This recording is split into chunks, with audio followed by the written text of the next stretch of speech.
Modalidades de tratamento. Agora que você já sabe se ele usa, abusa ou é um dependente, né? Agora que você já conseguiu diagnosticar se ele é uma pessoa que precisa de um tratamento, se não é, ou uma conversa, como que você vai abordar essa conversa dentro do seu mundo nesse momento. Perceba que até agora você já se situou muito mais, você já está muito mais situado. Então o que a gente vai falar? Modalidades de tratamento, porque se ele é um abusador, um usuário ou um dependente, o que acontece? Você precisa determinar se é uma pessoa que precisa de tratamento, você tem que determinar se é um tratamento voluntário, involuntário ou compulsório. Gabriel, tratamento é internação? Não! Tira isso da cabeça, não estou falando de internação ainda, tá? Depende muito de cada caso, por isso que isso está servindo como parâmetro para buscar um profissional que seja qualificado, beleza? Então vamos lá. Modalidades de tratamento. Voluntária. É aquela pessoa que aceita ajuda.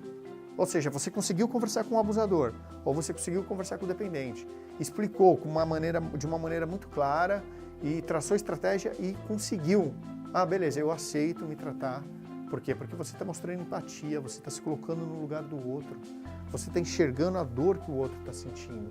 E a partir do momento que você consegue transmitir essa verdade, você consegue acessar o mais íntimo dele. Então, tratamento voluntário, ele aceita ajuda. Então, dentro disso, você consegue propor um tipo de tratamento para ele, seja num ambulatório, tá? Seja numa residência terapêutica, seja numa comunidade terapêutica, que geralmente aceitam tratamentos voluntários e é muito indicado para quem é realmente uma pessoa voluntária. Porém, comunidade terapêutica, a gente já está falando em processo de internação. Só é necessário, pode ser necessário, quem vai te ajudar a determinar isso é um profissional competente, se o nível de dependência dele tem compulsão. Lembra daqueles critérios?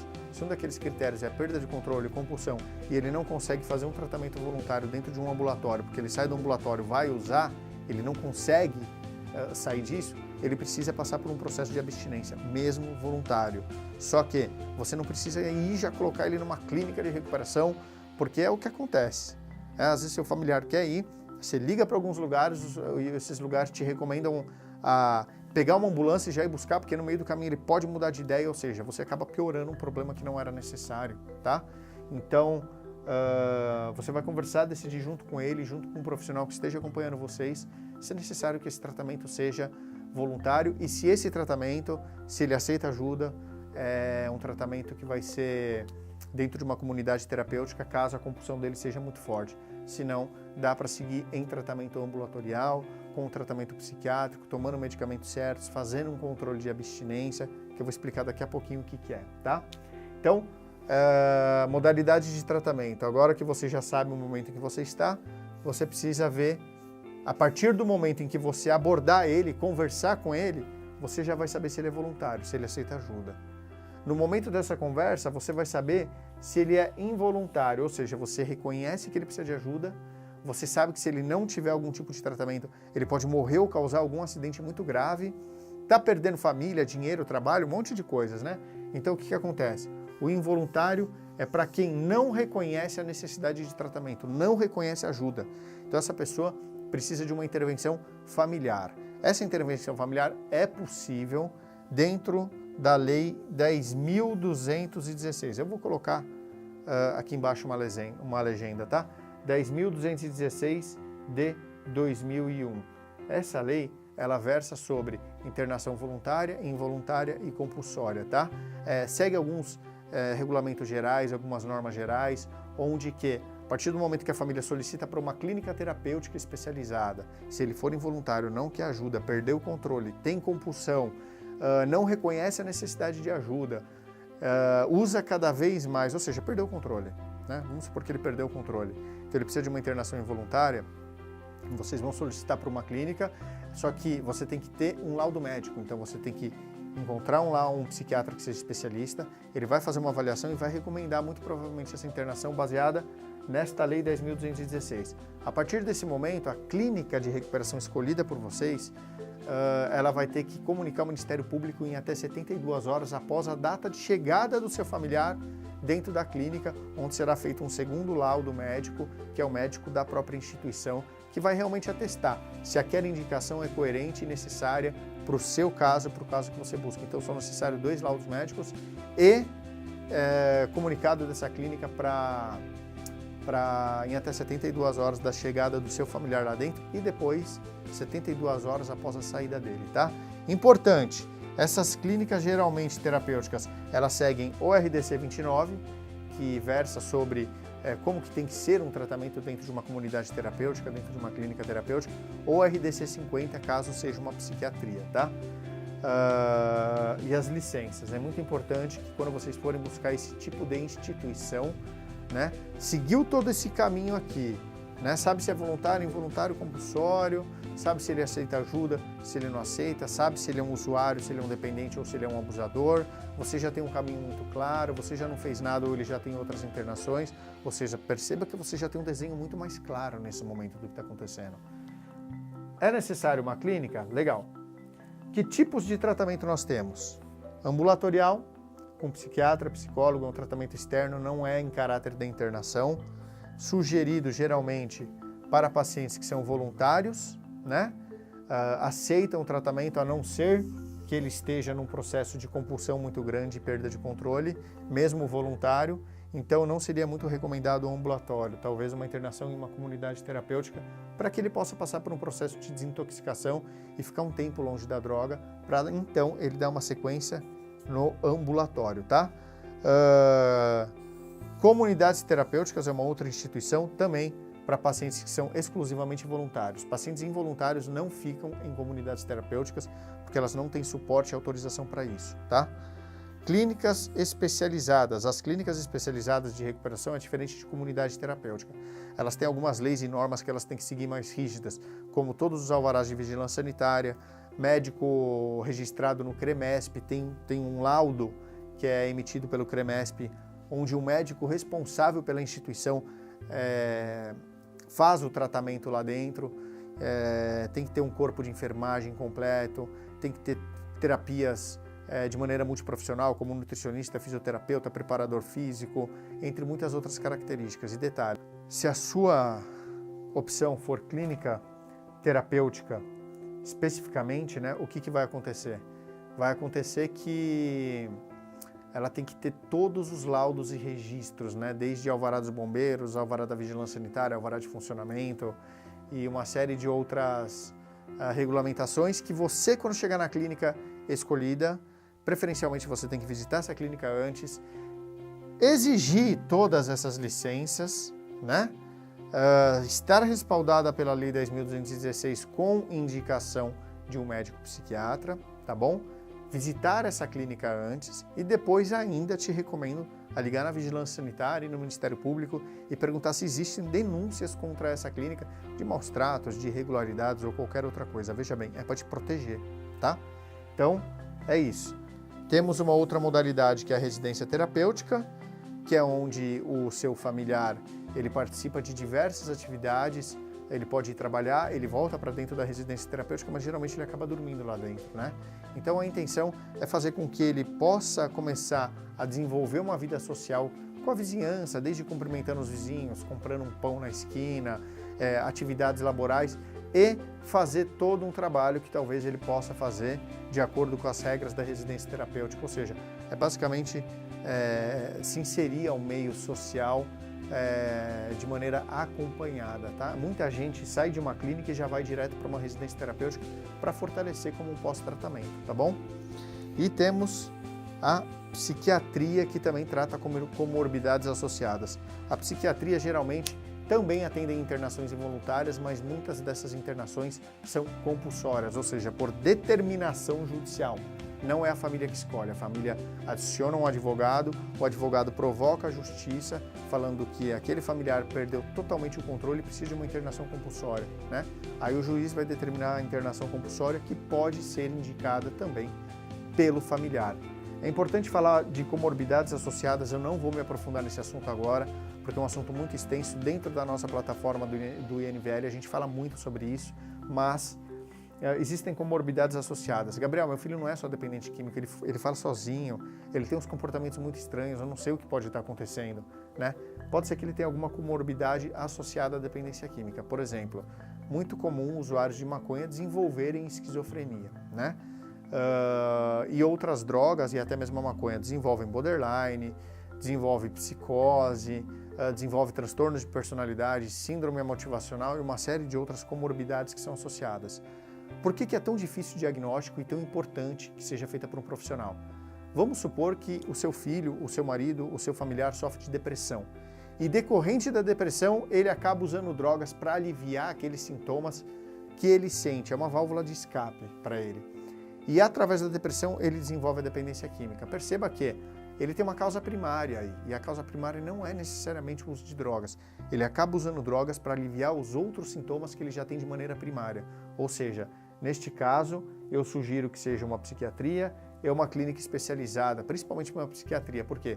Porque vai fazer o tratamento de ambas as comorbidades, tá? Tanto de dependência química quanto de depressão. Se no caso for identificado que depressão é a primeira causa, né, vai tratar a depressão e automaticamente a dependência química ela vai sendo atenuada. Por quê? Porque a causa primária é a depressão. Então cada vez menos vai sentir a necessidade de fazer uso de drogas, tá? Ou ele é um dependente químico e desenvolveu a depressão em função da dependência química. Então trata a dependência química e os sentimentos da depressão, todas aquelas coisas que são envolvidas em relação a essas comorbidades, elas vão sendo acentuadas. Então é importante distinguir qual é a causa primária, tá bom? Então, qual é a missão que você tem agora? Definir a modalidade de tratamento. Esse é o próximo passo. Você já sabe se ele é abusador, usuário ou dependente, né? Perdão. Vocês já sabem como abordar ele e vocês já sabem se é voluntário, involuntário ou compulsório e quais os tipos de instituição que estão disponíveis. Essas instituições aqui, elas serão determinadas por esses passos anteriores que você começou a colocar. Você já começou a criar um caminho e uma rota de ação, tá? Então, qual é a sua tarefa nesse momento? Definir a modalidade de tratamento. Eu não vou falar modalidade de internação porque pode não ser seu caso, mas defina aí a modalidade de tratamento dentro de todas essas outras características, porque isso vai ser o que vai te conduzir a um profissional que seja mais qualificado, especialista, e quando você levar para ele, ele vai poder determinar de uma maneira muito clara junto com você qual o caminho que você vai seguir, tá bom? Vamos lá, dúvidas, posta abaixo, eu vou ter o maior prazer em poder responder cada um de vocês, tá? Quinto ponto, e muito importante, recaídas. Gabriel, eu tenho um filho, um marido, um pai, uma mãe, enfim, já fez vários tratamentos e ele recai, ele não fica limpo. Ele simplesmente não fica limpo, ele tem múltiplas internações. Eu não sei o que eu faço. Veja bem, todo este processo, todos os tratamentos, tudo que você possa buscar, mesmo de uma maneira muito bem planejada, o que acontece? As chances de sucesso que você tem, elas aumentam significativamente, porque a recuperação do seu familiar é só um ponto. A internação, o tratamento, é uma pequena parte de um processo muito maior. Nós estamos falando aqui de recuperação familiar.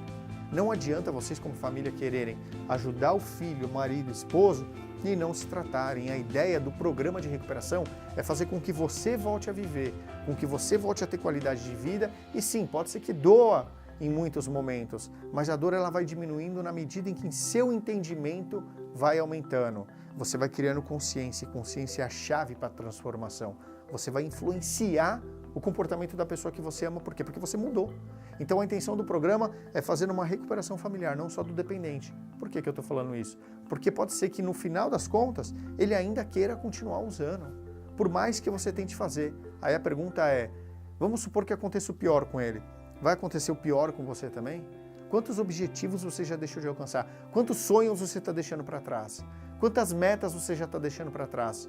Quando foi a última vez que você fez alguma coisa para você onde somente você se beneficiou, né? Por quê? Porque você precisa se recompensar. Você não trabalha, você não faz as suas coisas, você não tem a sua vida. Por que viver 100% da vida do outro, mesmo que você ame, que saiba que ele precisa de ajuda, né? Você tem que se preparar emocionalmente para isso. Você tem que começar a cuidar da sua vida, do seu jardim, para que você possa influenciar ele. Então, o nosso programa, ele parte de você. Ele começa por você, para então a gente alcançar de maneira muito satisfatória o dependente. Então, ele pode ter recaída. São pessoas com 2 ou mais internações. Acaba se tornando um problema crônico. Tem muitas pessoas que conseguem ficar limpas, vamos supor, 9 meses. Quando está chegando próximo dos 9 meses, o que acontece? ele começa a apresentar aqui, ó, sinais de recaída, porque vira um padrão. Então, é como se tivesse uma data de validade. Sempre que chega próximo daquele período, ele acaba voltando a usar droga. E antes de voltar, ele apresenta estes sinais de recaída que eu vou falar já já, tá? Então é importante, ó, recaídas, 2 ou mais internações, múltiplas internações, tem gente que tem 20, 30 internações e você já não sabe mais o que fazer.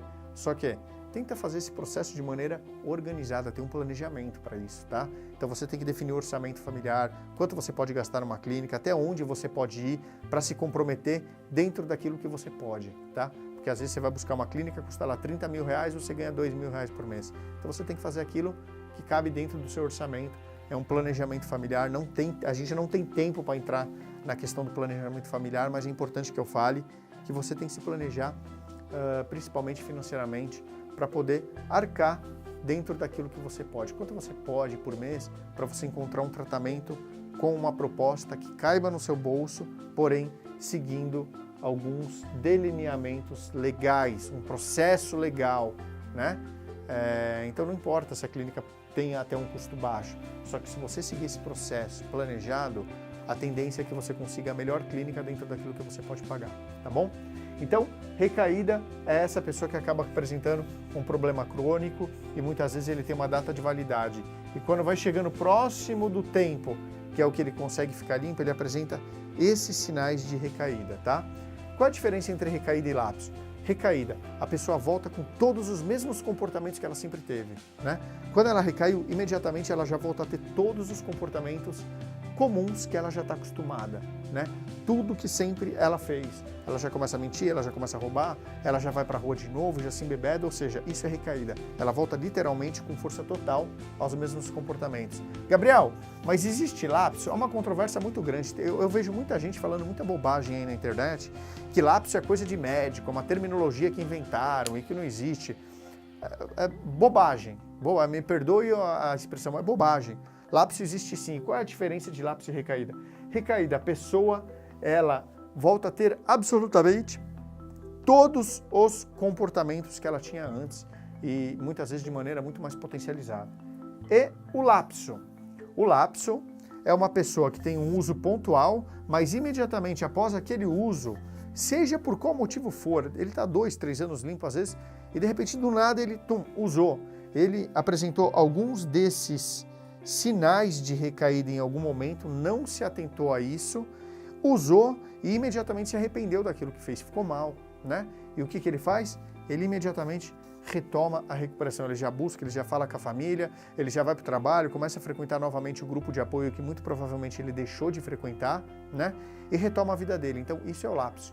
O lapso é quando a pessoa não faz os mesmos comportamentos, não volta naquele mesmo ambiente e comportamento doentio, mas fez um uso pontual por um escorregão, uma falha ou uma falta de atenção, só que imediatamente ele retoma a recuperação. Perceba que são atitudes diferentes que a família vai tomar, se ele tem um lapso ou uma recaída. Então sim, o lapso ele é totalmente diferente de recaídas e eu espero que esteja muito, muito, muito claro para você a diferença de um e de outro.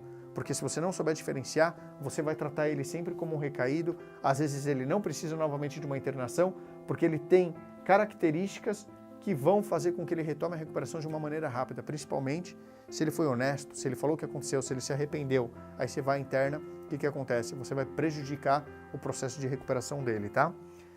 Então agora vamos lá, quais são as indicações para uma pessoa que está em processo de recaída? Ambulatorial, se ele não tiver um grau de compulsão muito grande, senão, novamente, você faz um tratamento em tempo mais curto para desintoxicar e voltar para o tratamento ambulatorial, tá? Residência terapêutica também é muito indicado para pessoas que já têm problemas crônicos de múltiplas internações.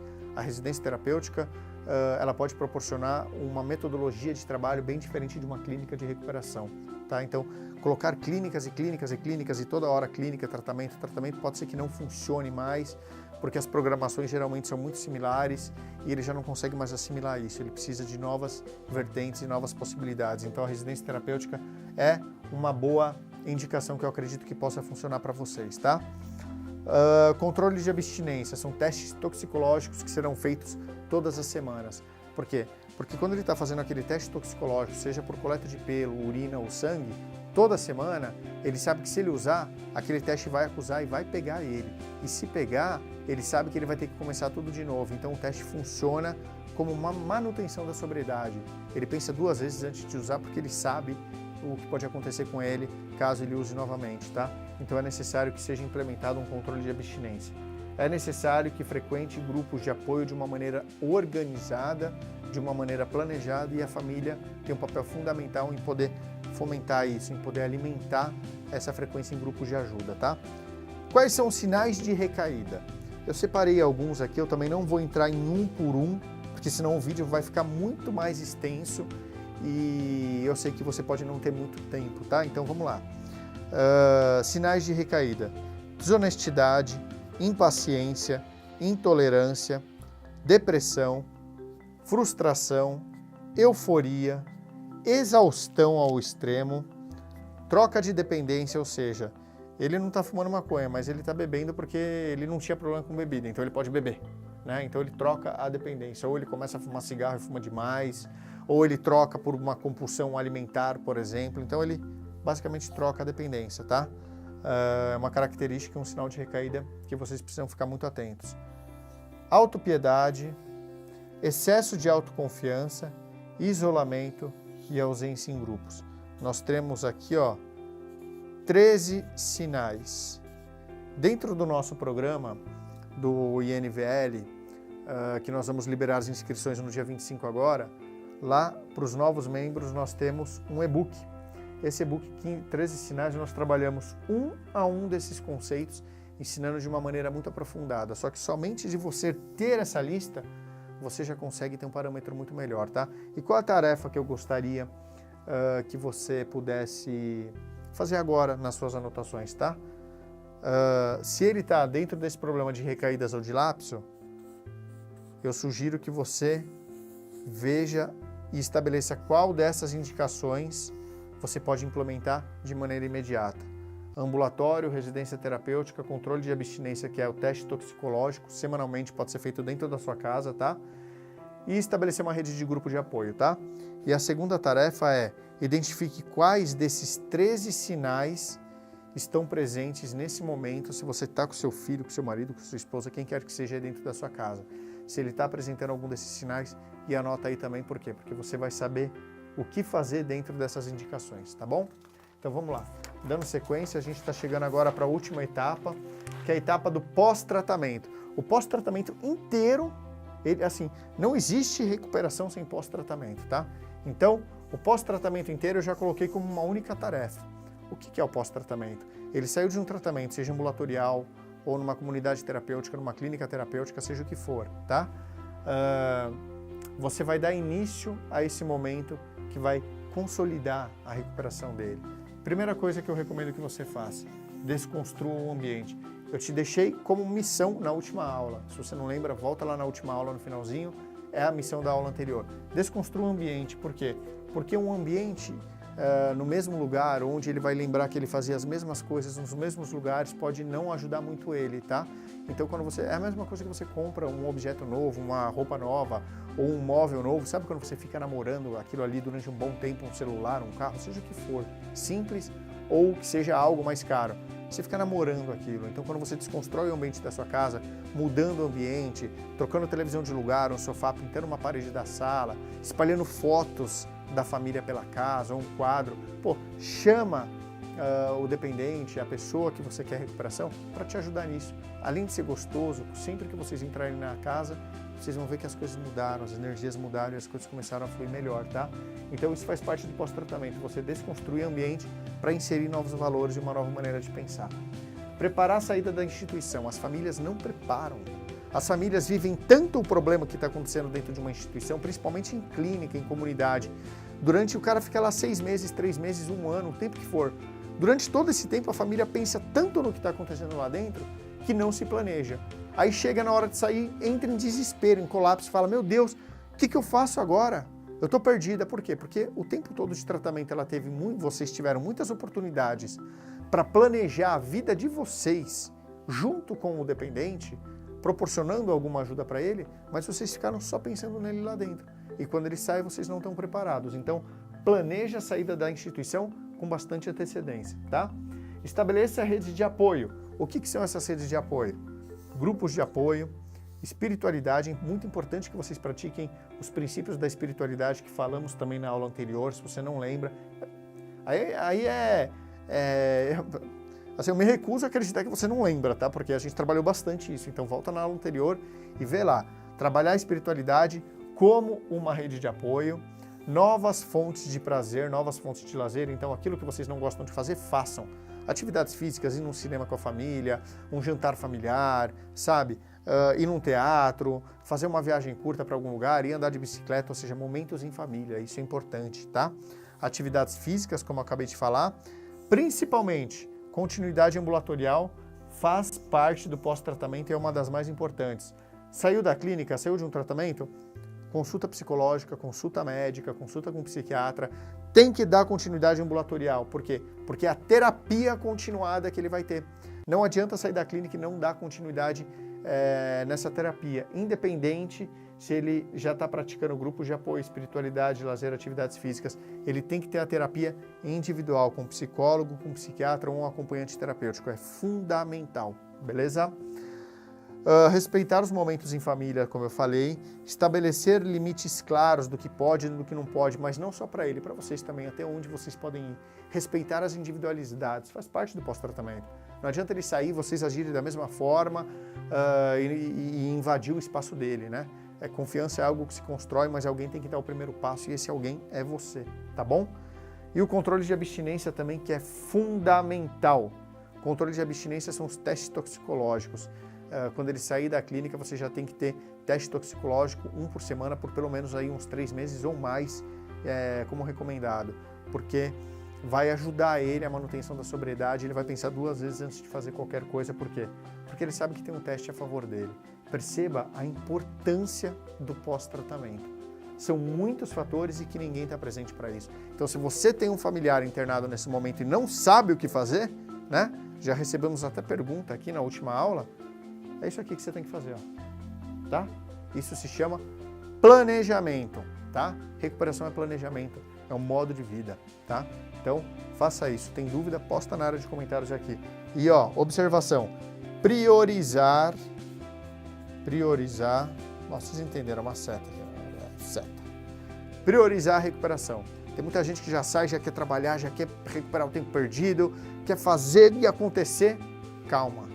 Mais importante que a velocidade é a direção. Pequenos passos na direção certa conduzem a grandes caminhos, desde que não vá sozinho, vá com uma rede de apoio, porque em grupo a gente vai mais longe, sozinho a gente vai mais rápido e pode errar o caminho, tá? Então, priorizar a recuperação. A recuperação tem que estar consolidada para ele assumir compromissos mais intensos, tá bom? Tarefa de vocês, construir essa rede de apoio, esse pós-tratamento. E agora nós chegamos no fim da nossa terceira aula. Como eu acabei de falar, mais importante que a velocidade é a direção. Até a próxima aula, que vai ser no dia 25/9, às 9 horas da manhã. Dúvidas? Postem aqui abaixo que eu vou ter o maior prazer. Vocês estão vendo que eu estou respondendo todas as dúvidas. Estou vendo muito retorno positivo, estou recebendo muito e-mail com muitas perguntas. Fiquem tranquilos de postar na área aqui embaixo de comentários, porque é uma área segura, não vai aparecer na sua linha do tempo. Eu sei que tem muita gente que tem medo e receio disso. Não vai aparecer na sua linha do tempo do Facebook. Aparece só aqui mesmo na área de comentários. Eu estou respondendo um por um. Eu estou tendo muito retorno positivo, estou realmente muito contente em poder participar da vida de vocês de alguma forma, tá? Então posta aqui embaixo como que tem sido para você. É importante o retorno de vocês, tá? De verdade, é muito importante. Então posta aqui embaixo, nem que falar, pô, legal, tá bom, ou não tô gostando, ou então, sei lá, posta pra gente. É importante que a gente saiba a sua evolução, tá? Nós já tivemos mais de 1.100 acessos apenas nas 2 primeiras aulas.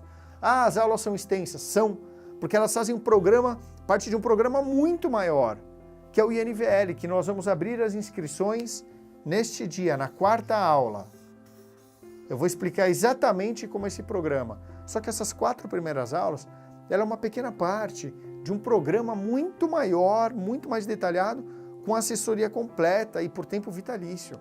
Então, tudo que eu posso fazer para vocês, eu estou fazendo e é muito importante que vocês assistam a aula com dedicação, cumpram as tarefas, porque somente vocês têm a ganhar com isso. Beleza? Então, é isso. Até o dia 25/9, vocês têm várias tarefas aqui que vão conduzir vocês a um caminho de recuperação muito maior. Dúvidas? Posta aqui abaixo, vocês sabem que eu estou respondendo uma por uma. Gratidão imensa por estarem assistindo a aula, por estarem se dedicando. O tempo das aulas não é um tempo curto, mas também não é um tempo gigante, é muito menor do que o tempo de um filme que dura o dobro de cada uma dessas aulas e até mais, tá bom? Então, se dedica a isso porque é algo de grande valor para a sua vida, tá? A nossa próxima aula é no dia 25, terça-feira da semana que vem. Assistam! Ela é a última aula dessa série e todas essas aulas serão desabilitadas, a não ser a aula do dia 25. Então, aproveitem enquanto é tempo. Espero vocês no dia 25, que é quando nós vamos abrir as inscrições ao programa, e espero que esteja sendo absolutamente transformador para vocês, tá? Me dê o seu retorno, eu espero o seu retorno. É muito importante eu saber se tudo isso está fazendo sentido para vocês, tá bom? Um grande abraço, um beijo enorme no coração de vocês e até a próxima aula. Valeu!